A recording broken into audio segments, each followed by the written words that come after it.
Class is now in session. I'm Professor Hockey, and today we'll be discussing where will Michael Misa play in the upcoming 25-26 season. A few weeks ago, I made a video discussing what the Sharks' forward lines could look like heading into next year, and at the time I wasn't entirely sure of whether or not I should include Misa in that. In the end, I decided against it. I had him on the side as more of a question mark because there was still a very real possibility he would be heading to the NCAA. At the time, I viewed it as kind of like a 50-50. However, a few days later, the Sharks announced that they had signed Jeff Skinner to a contract, which gave them a pretty set top 9 group of forwards, which led me to believe that San Jose thought that Misa would be heading to play college hockey and look to make his NHL debut when that season concluded in late March to early April.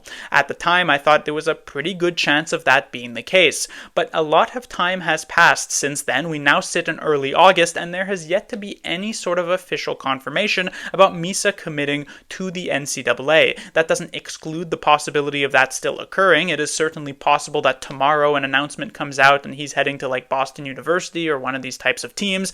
That wouldn't be a huge surprise, but it becomes less and less likely as each day passes because this decision is usually reached earlier on in the off-season, like a few weeks ago when we saw Gavin McKenna commit to Penn State, or we saw another top 2025 draft pick, Porter Martone, also commit to heading to the NCAA. So for Misa, you would have thought that this decision would have been made earlier on, and the fact that it has not has kind of swung the pendulum the other way and makes it seem a lot more likely that he's going to test his luck in the NHL. And there are always 3 possible destinations for Michael Misa in this upcoming season. The NHL being the major one that I'm sure he would love to be, then there was the NCAA, and then finally the fallback being the OHL. But that was viewed kind of as the worst case scenario, for very, very good reasons. He already spent the entirety of this past season in the OHL, and he completely dominated that league, well over 100 points, over 60 goals. There isn't much else that Misa could actually get out of a full season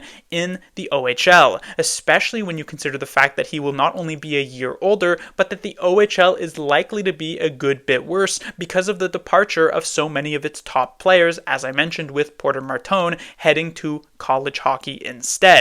And so for Misa, you definitely don't want him there from a Sharks perspective, and Misa himself not wanting to play in that league. This is why the NCAA seemed like that perfect middle ground.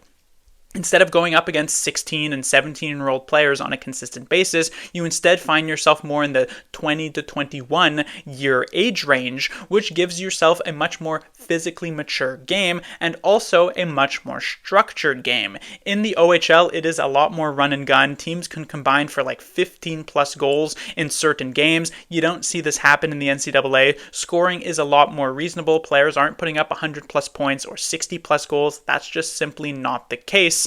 And so it is a very good stepping stone towards the NHL. Obviously still a far cry from that top league, but much closer than what the OHL can offer. We saw Celebrini spend a year in college. We saw Will Smith spend a year in college. And so it made sense that another top draft pick for the Sharks would end up doing the exact same. But it seems as though he is hesitant to actually do so. And in the end, you could kind of view this as being rather smart. Because if Misa decides to not head to college, he doesn't really give the Sharks much of a good option, because at that point, as I said, the fallback is the OHL, and San Jose definitely doesn't want him to be there, and so you kind of are forced to keep him up in the NHL, just as is the case with Sam Dickinson for this upcoming season. Even if Misa is struggling, the Sharks will probably stick with it unless he's just playing so exceptionally poorly that they have no other choice but to send him down. So I think without that NCAA commitment, we could end up seeing Misa from game 1 all the way to game 82. Not to say he's going to play all 82 of those games. We'll likely see some development days, perhaps even more than what Will Smith got, but it is likely that he will remain up with the Sharks, if indeed that decision is made. And so the next question becomes, if this happens, where will Michael Misa play in the Sharks lineup? As I mentioned earlier on, the Sharks have a pretty much set top 9 group for themselves, and you don't want Michael Misa to be coming in and playing on the 4th line with Goodrow or Dellandrea or any of these types of players, so it is much more likely that he will be bumping one of these players out of this top 9 group. Now, there are 5 that are pretty much set in stone. They're not going anywhere. Celebrini, Smith, Eklund, Toffoli, and Wenberg. Misa is not replacing any of these 5 players, and so it is the other 4 whose spots are more so in jeopardy, that being Jeff Skinner, Philipp Kurashev, Colin Graf, and Adam Gaudette. Now, the player who I think is the least likely to get bumped out of this group is probably Jeff Skinner, for the primary reason, which is that he has the highest amount of trade value out of any of them. It seems as though the Sharks are kind of preparing to be able to trade Jeff Skinner at this year's deadline, and they're not going to be able to do so if he's consistently getting 4th line spots with Goodrow or even being a healthy scratch. It is much more likely that the Sharks will consistently put him into a position to succeed with some good power play ice time and then top 6 minutes with players like Celebrini or Will Smith. And so for Skinner, I don't think he's going to get bumped out with Misa. A kind of similar logic sort of applies with Philipp Kurashev. I don't think it's more so for a trade option, but I do think that the Sharks will want to have him in a position to succeed as well. They'll want to try and make this signing actually work out for themselves and see if they can get like a 40 to 50 type point player out of Kurashev. I have mentioned multiple times in the past that he is a very prime candidate to be like a healthy scratch throughout the season if things are not going well, but to start the year, unless his training camp and preseason are so terrible and he's putting in 0 effort and the Sharks feel the need to healthy scratch him then and there, which is certainly a possibility, I suspect he will maintain that top 9 spot, which does leave us with a decision between either Colin Graf or Adam Gaudette. Now, the obvious option to me is to have Graf stick in that top 9 and to bump Adam Gaudette down, for the very simple reason, which is that Colin Graf is a future piece of this team and Gaudette is not. After his 2-year contract does expire, he's probably gone. I don't think the Sharks will necessarily bring him back. There's a possibility that they do, but it is far from a guarantee. Meanwhile, Colin Graf could still be a part of this roster in 4 to 5 years' time. We constantly talk about the high-end talent within the Sharks prospect pool, Misa and Celebrini and Smith and Chernyshov and Eklund and Musty, these players who can fill up and be potentially elite players in the top 6 in the NHL, but you can't win with 12 top 6 players. In fact, you just can't afford to have a team of 12 top 6 players. You need strong depth in your bottom 6, affordable depth as well. We just saw the Florida Panthers win with probably the best 3rd line in the entire NHL. Colin Graf can be that type of player. He was already a pretty serviceable 3rd liner at the end of this past season, and you want him to continue his development and take another step forward to actually be a very good 3rd liner, or at least middle 6 type of player for San Jose, and you're going to be doing that by giving him the room to actually play in those positions, not by bumping him down to a 4th line, not by having him sit as a healthy scratch, or even going down to the San Jose Barracuda. The only risk that I would say exists here is that we have seen Mike Grier be very, very hesitant to actually place his replacement level 4th liners on waivers. At the beginning of last season, the Sharks had Giovanni Smith stick around in the NHL for a good 2 months because Mike Grier was so against having him placed on waivers, even though the likelihood of him getting picked up was exceptionally low. Instead, they decided to send down Danil Gushin because he was waiver exempt. And this season, players like Reeves and Grundstrom and Dellandrea would all have to pass through waivers. Meanwhile, Colin Graf is waiver exempt. And so it would be the easy choice, so to speak, to have Graf go down to the San Jose Barracuda and spend at least the beginning of the season there. But to me, that just doesn't make any sense. He already played 33 games at the end of this past year, and not only did he make some good strides offensively, but he made some great strides defensively, earning the trust and confidence from the coaching staff. There were multiple games this past year where he got over 20 minutes of ice time, and that does not happen by accident. The team really had faith in Colin Graf to be able to try and lock things down defensively, not just at even strength, but also on the penalty kill. And so to have him start the year with the San Jose Barracuda, it definitely sends the wrong message to this player, and you don't want to necessarily create any animosity between player and team, especially since this will be a contract year for Colin Graf.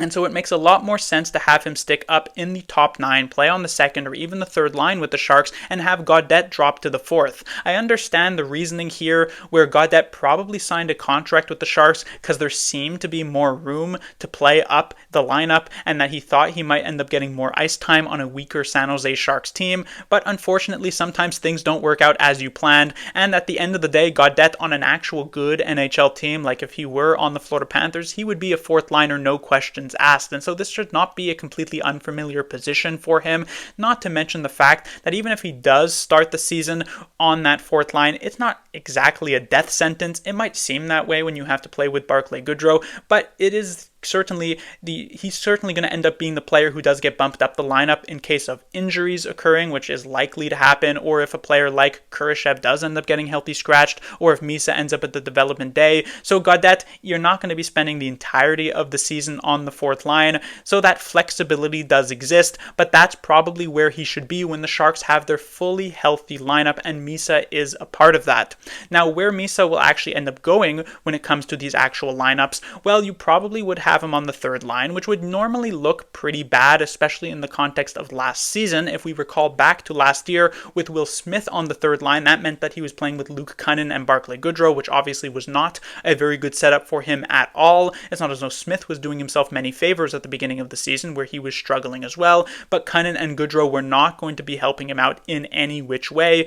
But the Sharks have a good bit more offensive depth now. Their lineup group here is actually relatively solid in their top 9, and so Misa on a third line would actually be playing with Alex Wenberg. He would actually be playing with Colin Graf or Philip Kurashev. Solid defensive options, at least in the case of Wenberg and Graf, as well as offensive options. So this should help Michael Misa ease into the NHL level with slightly easier matchups. And if he is having that success, perhaps as the year goes on, he could get bumped up to a second or even first line role, and we could see some Smith and Misa duos or Celebrini and Misa duos, which would obviously be very, very exciting. So from the outlook here, I do hope that Michael Misa is able to make that jump to the NHL. I think it would be very fun to see what he is able to do here. It is certainly rumored, or at least it is speculated, that out of all of the players in the 2025 draft, he is probably the most NHL ready of them all, even including the first overall pick of Matthew Schaefer, who, by the way, actually just recently signed his entry-level contract with the New York Islanders.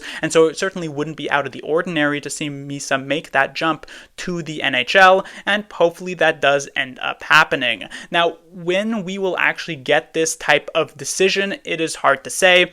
When it comes to sort of eligibility to be playing in the NCAA, it is slightly complicated. Obviously, if he does sign his ELC with the Sharks, that is the obvious end to the discussion, because he cannot play in the NCAA if he does have a professional contract. If he does not sign that contract, it's a bit more up in the air. He can participate in training camps and development camps as he did back in early July, and even inner team scrimmages. However, you cannot participate in an outside matchup. So if the Sharks were to play against a different team, that would eliminate Michael Misa from that NCAA eligibility. And this is important to mention because the next big event on the San Jose Sharks calendar is the Rookie Faceoff Tournament in early to mid-September. If Misa does play in one of those games, he can no longer head to college. So we will likely get an answer, at least by then, probably a couple of weeks before that. So be on the lookout over this next week,